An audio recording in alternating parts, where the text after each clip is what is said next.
Hi you guys. As the new year comes closer, people start thinking about diets and what do we do and how do I lose weight and getting those goals in line. And there are so many different diets out there. True, if you pause right now and click Google and Google just the word diet, there's over 1 billion search results, which tells us something. If diets were working, there wouldn't be that many search results. That's a ton. And so how do you figure out what works best for your body? So I want to touch quickly on two that I get questions about most often, which are paleo and keto, and then let you know what I think is best from a nutritional perspective, from a personal trainer perspective, what works for me, and what I have every single one of my clients do. So first of all, let's talk about keto. What I love about keto is that it gets people to not be afraid of fats.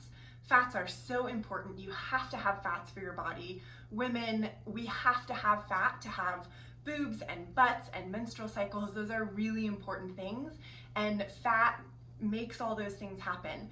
For both men and women, fat is actually it's an organ in our body, and it's a really important protective organ. Fat protects our body from toxins. Toxins get stored in our fats, which is a really, really good thing so that we're not poisoning our bodies.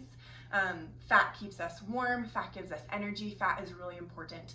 And back in the 70s, when everything was fat-free, what happened is that we switched.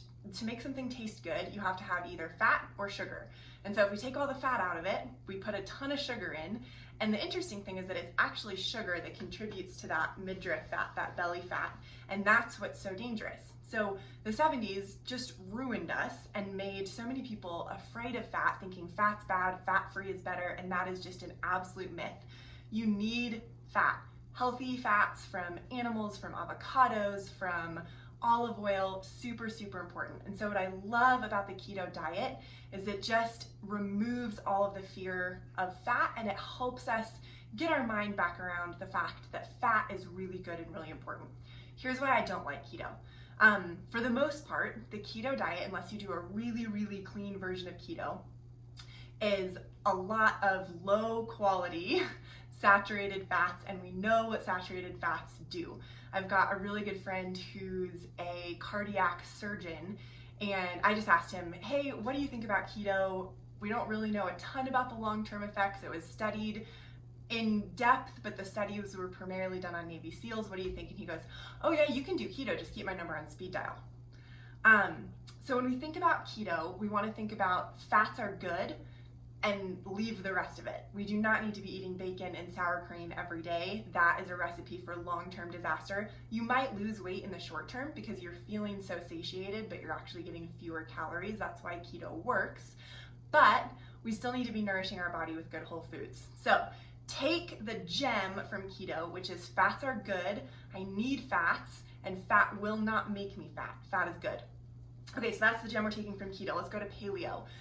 What I love about paleo is that paleo forces people to get their minds around whole foods in their most natural form, which is so, so good. Paleo is a huge advocate for organic meats, healthy meats, organic vegetables, fruits, nuts, seeds, food in as close to the form as it comes out of the ground as possible. And so the beautiful thing about the paleo diet is it gets us really comfortable eating whole foods in their natural form. So, so, so good. If you had to pick any one of the crazy diets out there, paleo is pretty good in terms of what I think and what my research shows is the best. So that's what I love about paleo. What I don't love about paleo is it's super restrictive. It makes it very hard to live a normal life. It makes it hard to go eat at a friend's house. It makes it hard to go out to dinner. Typically what happens when people do a really restrictive diet is they will knock it out of the park for a couple weeks, a couple months, maybe even a year, and then they get sick of it because it's hard and it's restrictive, and they quit, and we go all the way back the other direction. And so what I don't love about paleo is it doesn't have a great balance. The other thing I don't love about paleo is paleo takes out all grains. So on a true paleo diet, you're not allowed to eat rice, quinoa, amaranth, any of these beautiful ancient grains. If you're dealing with some kind of gut intolerance and we need to heal your gut, there is a time and a place to cut grains out. I do that with a lot of my clients. But Grains are an incredibly nutrient-dense food. They are rich in prebiotic fiber, which feeds all the good bacteria in our gut. They're super, super good and super important. And we just want to learn to process grains correctly so that our bodies can digest them. So one of the things that paleo says about grains is that, well, our bodies aren't able to digest them. To some degree, that's true.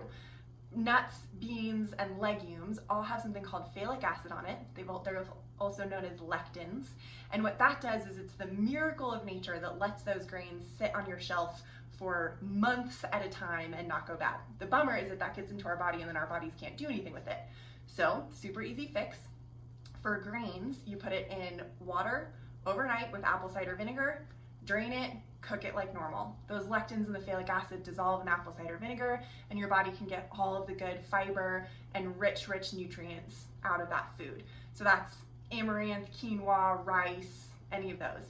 For legumes and nuts, same thing, soak it overnight in water with a little bit of salt in it, and then stick it in the oven at the lowest your oven will go, dehydrate them for 8 hours or overnight, and then you've got this really good, salty, delicious, and ready for your body to absorb all the nutrients, legumes and beans. Or legumes and nuts, sorry. So, what do I think is the best? One of my favorite quotes is by a man named Michael Pollan, super well known in the nutrition world. And what he says is, if you want to eat well and you want to be healthy, eat real food, not too much, mostly plants. Brilliant. Not restrictive, not vegetarian, not vegan. Meat is actually really good. Good grass-fed organic beef has some of the highest omega content, even more than salmon. So eat real food, mostly plants, not too much. That's what I do with all of my clients. And then we work through an intuitive eating model to figure out how your body responds well to food and go from there. But the truth is, if you want to lose weight in this New Year season, if you want to feel your best, if you want to get rid of symptoms that you're dealing with, excuse me, whether that's acne or skin rashes or gut issues or joint pain, eating real food, mostly plants, and not too much is what's going to get you there. And then the question is, well, how do we do that? And that's where research can come in. That's where a coach like myself can come in. But as you're thinking about what you want to do for this New Year's, I'm begging you to please not choose a diet. Please don't go low carb. You'll lose a bunch of weight on low carb. It's mostly water weight, it taxes your kidneys. It's really bad for you. Please don't choose keto. Keep your heart healthy. Love fat. We need fat. Take that gem. Please don't choose paleo. You need grains. Take the whole food nugget and just merge it into eat real food, mostly plants, not too much. And if you need help with that, please reach out. My work with me button is below. This is what I do for a living, but it's really, really important that we start having a conversation about why these diet fads are out there, what is good and true, because in every lie, there's some negative truth, right? So in keto, there's a negative truth. In paleo, there's a negative truth. But the big truth is we need to be feeding our body real food, and we need to be feeding our body the right amount of real food. So I hope that helps you decide or make a decision for this new year. Happy New Year, live nourished, and I'll see you.